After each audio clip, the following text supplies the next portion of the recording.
So what's up everyone, Ali here and welcome back to the channel. Today we're diving into something a little different, something that sits at the intersection of technology, data, and everyday life. We're talking about OSINT, or open source intelligence. Now that might sound like a term straight out of a spy movie, but it's actually pretty straightforward. OSINT is simply the practice of collecting and analyzing information from publicly available sources. Think social media, public records, websites, anything you can find online without needing special access. It's all about connecting the dots that are already out there for anyone to see. The crazy part is how much of this you can do with just the device that's probably in your hand right now, your smartphone.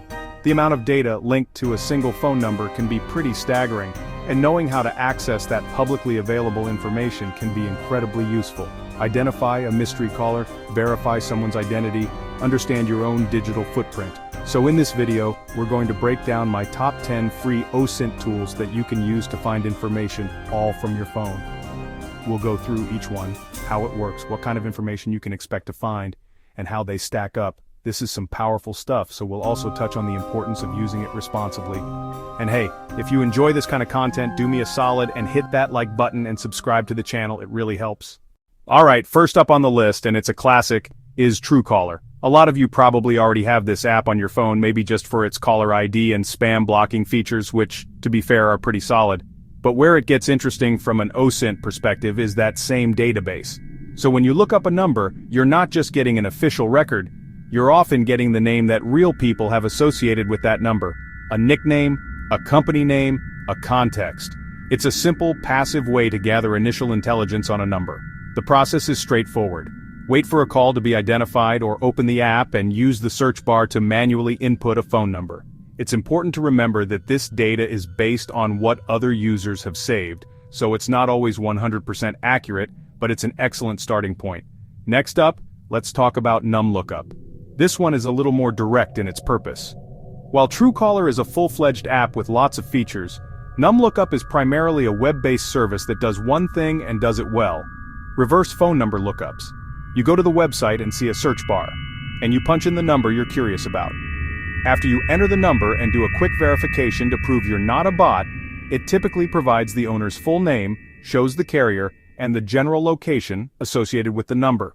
This is pulled from public data and phone records, so it tends to be more formal and accurate than the crowdsourced data you might find on an app like Truecaller. What I appreciate about NumLookup is its simplicity and its commitment to being free for basic lookups. So think of NumLookup as your second step. You might start with Truecaller to get a potential nickname or context, and then you use NumLookup to try and verify the official owner's name. Moving on to number 3, we have sync.me. This one is interesting. It blends caller ID functionality with social media integration, giving it a unique OSINT edge. Real power, syncing contacts with social profiles. Look up a number or view a contact in your phone. Searches. Facebook, LinkedIn, X, other platforms.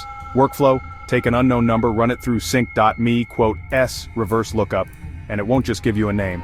Alright, number 4 is a tool with a pretty memorable name, SpyDialer, and it offers a unique and honestly slightly sneaky technique for gathering information. SpyDialer's main trick is that it allows you to connect directly to a phone number's voicemail greeting without actually making the phone ring. Think about what a voicemail greeting can tell you. In a personal voicemail, you'll almost certainly hear the person's voice. That can confirm their gender, and maybe even their approximate age.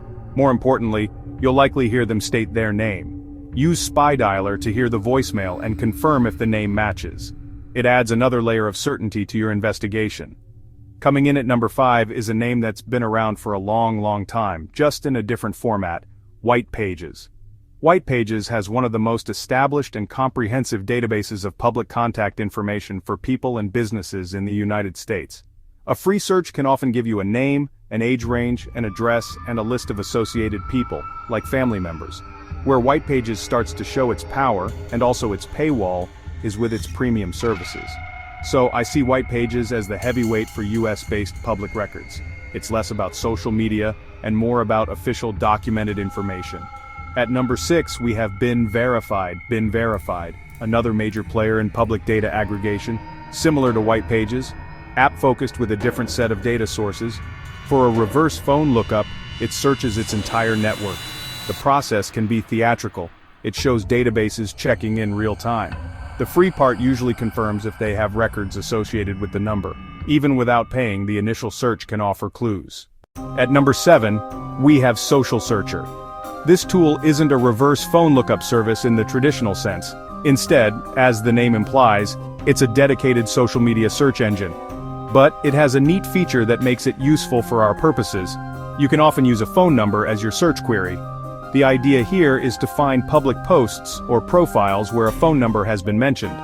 You might be surprised how often this happens. Social Searcher scours all these public places and aggregates the results for you in one clean feed. At number 8, we're looking at a tool that is a favorite among professionals in HR, recruiting, and investigation: Pipl. Pipl is a serious enterprise-grade people search engine.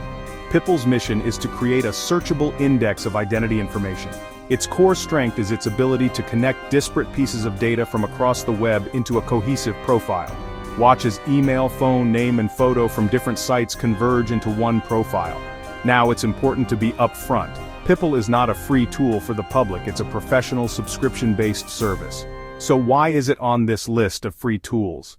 Because understanding what tools the professionals use is key to understanding the art of the possible in OSINT. Number 9 is a tool that almost everyone has access to, but few think to use for this purpose: the Facebook search bar.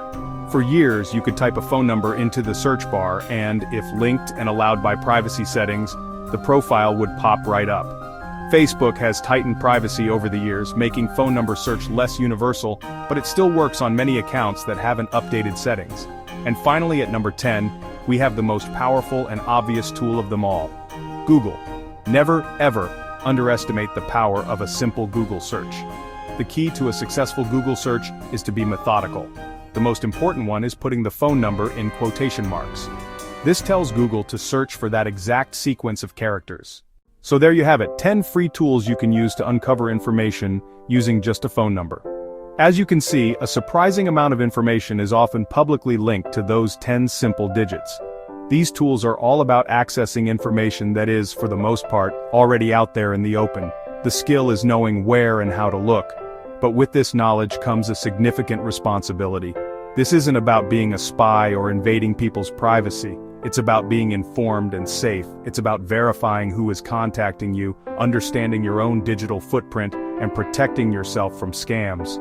Using these tools to harass, stalk, or for any illegal purpose is, of course, wrong and something I would never condone. The goal is to use information ethically and responsibly to empower yourself, not to harm others. Always be mindful of the ethical line. I hope you found this breakdown useful. It's a fascinating corner of the tech world and it's always evolving. If you enjoyed this video and learned something new, I'd really appreciate it if you hit that like button and subscribe for more deep dives into technology. And I'm curious, what's your go-to OSINT tool, or is there a great one I missed? Drop a comment down below and let me know. Thanks again for watching, and I'll catch you in the next one.